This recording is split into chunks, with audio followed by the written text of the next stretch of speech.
तो कल इलेक्ट्रोकेमिस्ट्री का एक लेक्चर हम लोग कंप्लीट कर चुके थे। बेसिक हम लोग डैनियल सेल के बारे में अंडरस्टैंडिंग कर लिए थे, क्या था अपना डैनियल सेल। तो हम लोग क्या कर रहे थे, इलेक्ट्रोकेमिस्ट्री में बेसिक चीज दो पार्ट्स पढ़ने हैं। फर्स्ट पार्ट क्या है आपका, फर्स्ट पार्ट में इलेक्ट्रिक केमिकल से इलेक्ट्रिकल एनर्जी कन्वर्ट करता है, इसको हम लोग क्या बोलते हैं, कौन सा cell, electrochemical cell. Electrochemical cell, electrochemical cell बोलें या वोल्टाइक सेल बोलें, और एक नाम क्या था बेटे, गैल्वेनिक सेल बोलें, सारे सेम चीज है। इसमें क्या हो रहा है आपका कि केमिकल रिएक्शन से हाउ टू प्रोड्यूस इलेक्ट्रिसिटी। दूसरा जो था एक यानी इलेक्ट्रिकल से केमिकल रिएक्शन कराना जो नॉन स्पॉन्टेनियस रहते हैं, उसको क्या बोलते हैं, कौन सा, हाँ, इलेक्ट्रोलाइटिक सेल। इलेक्ट्रोलाइटिक सेल में क्या करते हैं, जो रिएक्शंस अपने आप नहीं होते हैं, नॉन स्पॉन्टेनियस रिएक्शन होते हैं, उसको क्या करते हैं, इलेक्ट्रिक देकर उस रिएक्शन को हम लोग कंप्लीट करते हैं। उसी में आपका केमिकल सेल में एग्जाम्पल डैनियल सेल का देखे थे, राइट, क्या था, जस्ट उसको एक बार रिवाइज कर लें। एक कंटेनर लिए थे, राइट, इसमें हम लोग इलेक्ट्रोलाइट कॉपर जैसे जिंक डाल रहे हैं तो जिंक सल्फेट का इलेक्ट्रोलाइट ले लेंगे, सॉल्यूशन को यहाँ इलेक्ट्रोलाइट बोलते हैं, ठीक है। जिंक सल्फेट जैसा रॉड डालिएगा उसी के अकॉर्डिंग आपको सॉल्यूशन देना। यदि जिंक रॉड डालेंगे तो जिंक का हमें इलेक्ट्रोलाइट लें, कॉपर डालेंगे तो कॉपर सल्फेट लें। जिस तरह का मेटल रहेगा उसी तरह का आपको इलेक्ट्रोलाइट सॉल्यूशन भी हम लोग लेंगे, राइट, यही ध्यान देना है। तो ये जिंक रॉड यदि यहाँ पर हम लोग लिए थे, राइट, एक इस कंटेनर में, तो हम लोग क्या देखे थे कि जिंक रॉड क्या है, उसके पास ज़्यादा इलेक्ट्रॉन्स हैं, पैसे ज़्यादा हैं, इलेक्ट्रॉन की रिएक्टिविटी सीरीज में वो ऊपर आता है, इसलिए जिंक के पास इलेक्ट्रॉन देने की कैपेसिटी ज़्यादा है। तो इसमें क्या होता है, जैसे ही जिंक रॉड को हम जिंक सल्फेट सॉल्यूशन में डालते हैं तो क्या होता है, यहाँ से जिंक रॉड से जिंक आयन Zn+2 बाहर निकलता है, और वी कैन से टूट कर जिंक+2 में कन्वर्ट होते जाता है, सॉल्यूशन में डिजॉल्व होते जाता है, राइट। तो यहाँ पर ध्यान से देखिए क्या हो रहा है, जिंक जो है सॉल्यूशन में Zn+2 में डिजॉल्व होते जा रहा है, और दो इलेक्ट्रॉन जो जिंक का है वो जिंक पर, ये दोनों इलेक्ट्रॉन्स, इस तरह से बहुत सारे इलेक्ट्रॉन्स जिंक रॉड पर आ जाएंगे। क्या ध्यान से समझने का है, जिंक क्या कर रहा है, जिंक रॉड पिघलकर या टूटकर अपने ही सॉल्यूशन में जिंक सॉल्यूशन का है, पहले से इसमें Zn+2 और SO4 है। जिंक सल्फेट क्या है, टूट कर क्या बनाएगा, इलेक्ट्रोलाइट है ना, इलेक्ट्रोलाइट है तो ब्रेक करेगा अंदर में, तो Zn+2 और सल्फेट -2 के फॉर्म में अंदर में सॉल्यूशन रहेगा। इसमें क्या हो रहा है, जिंक रॉड अपने ही सॉल्यूशन में जाकर जिंक+2 में टूट रहा है, यानी Zn+2 number of Zn+2 increase कर रहा है, number of Zn+2 ions increase कर रहे हैं इस प्रोसेस के कारण।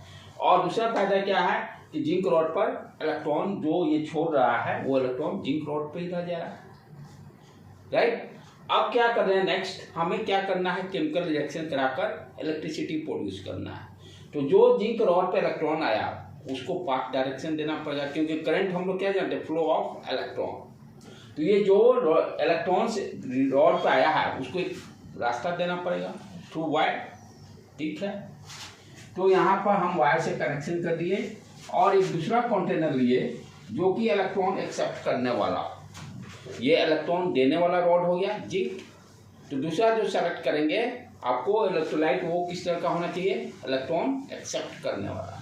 तो हम लोग क्या देखे थे, सॉल्यूशन लेते हैं, इलेक्ट्रोलाइट का सॉल्यूशन किस तरह का, कॉपर सल्फेट का, कॉपर सल्फेट इलेक्ट्रॉन लेगा, राइट। इसी का रॉड इसमें डाल देंगे,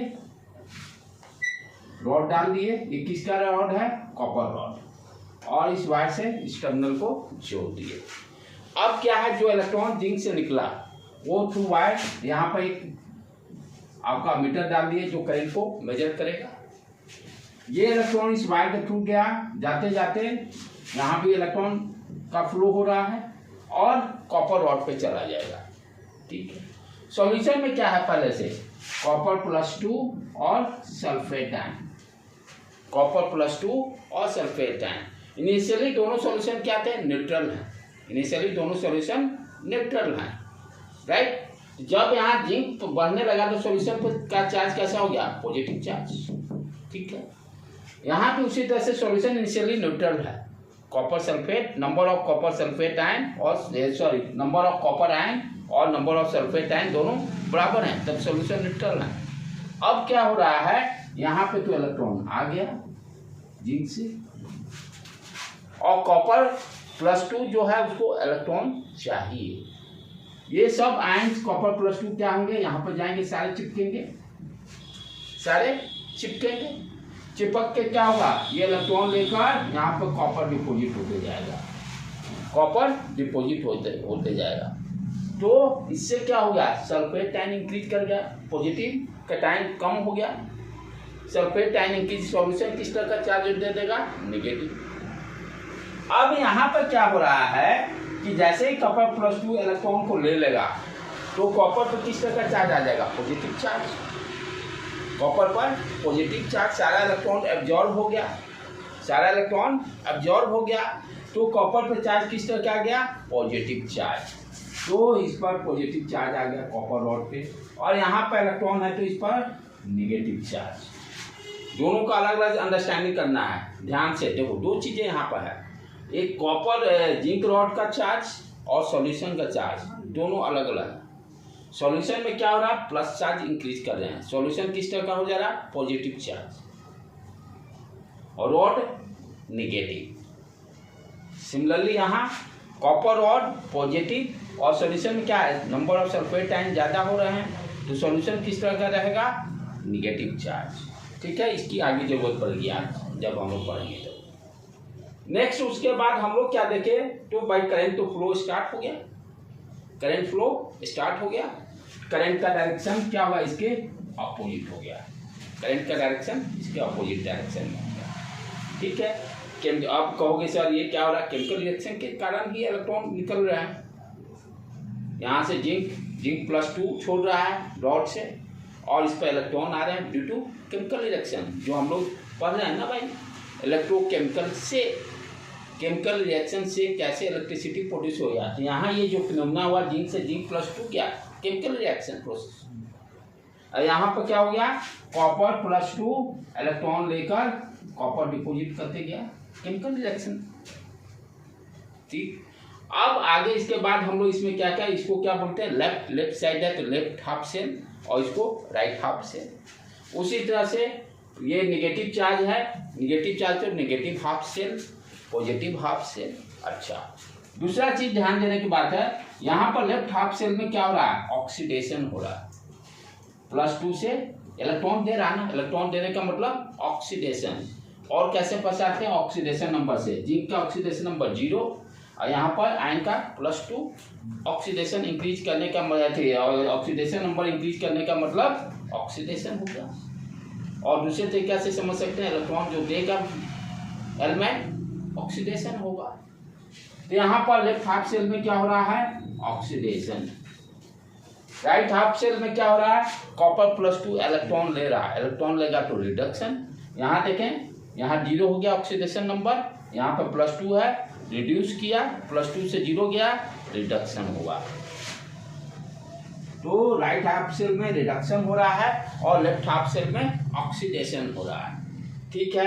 अब कौन सा कैथोड कौन सा एनोड होगा, तो हम लोग ट्रिक क्या दिए थे, रेड कैट, ठीक है, यही था ना बेटे।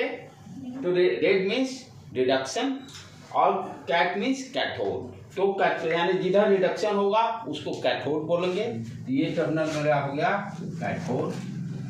और एनऑक्स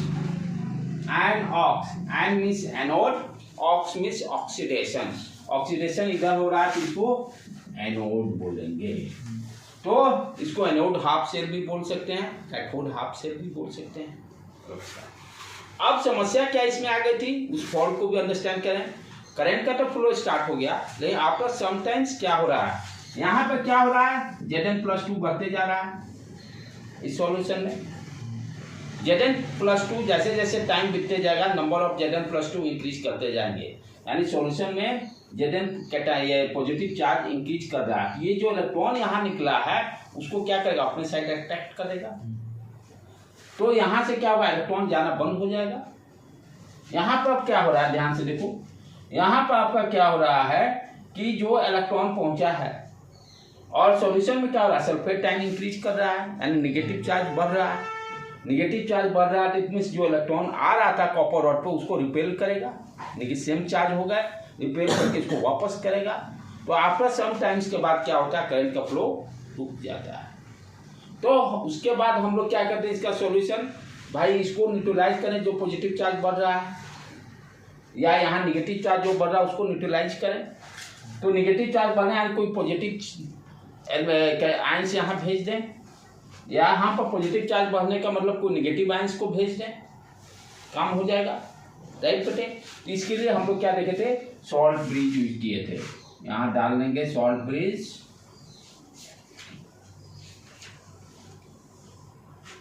ठीक है। अब सॉल्ट ब्रिज में हम लोग किस तरह का इलेक्ट्रोलाइट लेते हैं, इनर्ट इलेक्ट्रोलाइट। इनर्ट इलेक्ट्रोलाइट करने का मतलब उसके जो आयन होंगे सॉल्यूशन में जाके रिएक्शन नहीं करेंगे। सॉल्ट ब्रिज के अंदर जो इलेक्ट्रोलाइट लेते हैं, जैसे आपको क्या था, KCl, फिर उसके बाद ये KNO3, K2SO4, ये सारे किस तरह का लेते हैं, इनर्ट इलेक्ट्रोलाइट करने का मतलब सॉल्यूशन में जाके वो रिएक्शन नहीं करेगी। सॉल्यूशन में जाकर आप KCl लेते हैं तो क्या होगा, K+Cl-। अब ये इनर्ट लेंगे तभी ये K+ जाकर यहाँ पर इससे रिएक्शन नहीं करेगा, सॉरी ये K+ इधर जाएगा ना, K2SO4 नहीं बनाएगा। ये पॉजिटिव चार्ज निगेटिव को कम करना है ना, तो K+ किधर जाएगा, आपको राइट हाफ सेल में। तो यदि ये इनर्ट नहीं लेते तो क्या होता है, K2SO4 बना देते हैं, इसीलिए इनर्ट इलेक्ट्रोलाइट लेते हैं। अच्छा, अब ये K+ और Cl- को इसको मोबाइल करने के, मोबिलिटी देने के लिए, मूवमेंट करने के लिए हम लोग इसमें क्या मिला देते हैं, अगर पाउडर, आटा, गाढ़ा लिक्विड बना देते हैं, इसमें मिक्स करके अगर मिक्स करके गाढ़ा लिक्विड बन जाता है, सो दैट K+ और Cl- का मोबिलिटी बढ़ जाए। तो यहाँ पर क्या होगा, K+ इधर आएगा और इधर Cl- आ जाएगा। इसका ये न्यूट्रलाइज करते जाएगा जो चार्ज बढ़ा हुआ है। जैसे ही न्यूट्रलाइज होगा फिर अगेन करंट का फ्लो अपना मेंटेन हो जाएगा। ठीक है बेटे, यहाँ तक हम लोग कंप्लीट कर लिए थे। तो हम लोग जो सॉल्ट ब्रिज का फंक्शन क्या हो गया, सॉल्ट ब्रिज क्या कर रहा है, it maintain the electrical neutrality को मेंटेन करता है सॉल्ट ब्रिज, ठीक है। दूसरा क्या कर रहा है कि सर्किट में करंट फ्लो को अलाउ कर रहा है, इसी कारण करंट फ्लो कंटिन्यू है, ठीक है। अब जो इलेक्ट्रोलाइट ले रहे हैं वो इनर्ट होना चाहिए, that is very important point objective point of view से, कि जो सॉल्ट ब्रिज में जो आपका इलेक्ट्रोलाइट होगा वो किस तरह का लेंगे, इनर्ट इलेक्ट्रोलाइट लेंगे, सो दैट वो जाकर किसी से रिएक्शन, इनर्ट लेने का पर्पस क्या है, सॉल्यूशन में जाकर वो रिएक्शन नहीं करे। ठीक है बेटे, ये सारा चीज़ें हम लोग कर चुके थे। अब आ जाए सेल रिप्रेजेंटेशन।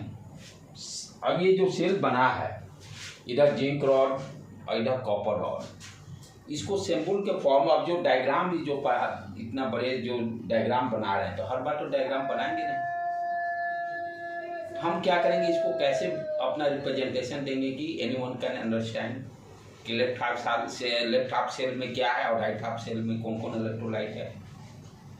तो डायग्राम बना के बार बार तो लिखेंगे नहीं, तो इसीलिए सेल रिप्रेजेंटेशन हम लोग करेंगे और उसका रिएक्शन भी देखेंगे। सेल रिप्रेजेंटेशन सिंबल से आप देख के बता दोगे कि लेफ्ट हाफ में कौन कौन सा इलेक्ट्रोलाइट है और राइट हाफ में कौन कौन सा इलेक्ट्रोलाइट है, किधर ऑक्सीडेशन हो रहा है, किधर रिडक्शन हो रहा है। ये तो फिक्स हो गया, लेफ्ट हाफ में हमेशा ऑक्सीडेशन ही होगा और राइट हाफ में हमेशा रिडक्शन ही होगा। ठीक है, तो नेक्स्ट अपना टॉपिक क्या रहेगा, cell representation.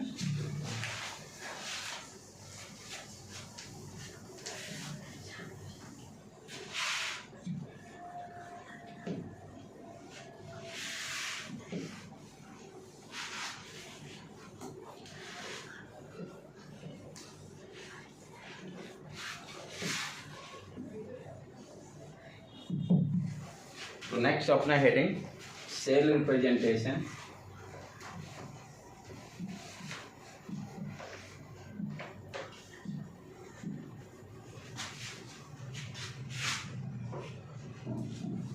And reaction. Cell representation क्यों पढ़ रहे हैं कि भाई डायग्राम बनाने की जरूरत नहीं पड़े, इसको देख के ही हम लोग बता देंगे कि लेफ्ट हाफ सेल में क्या है और राइट हाफ सेल में क्या है। ठीक है, कैसे रिप्रेजेंट करते हैं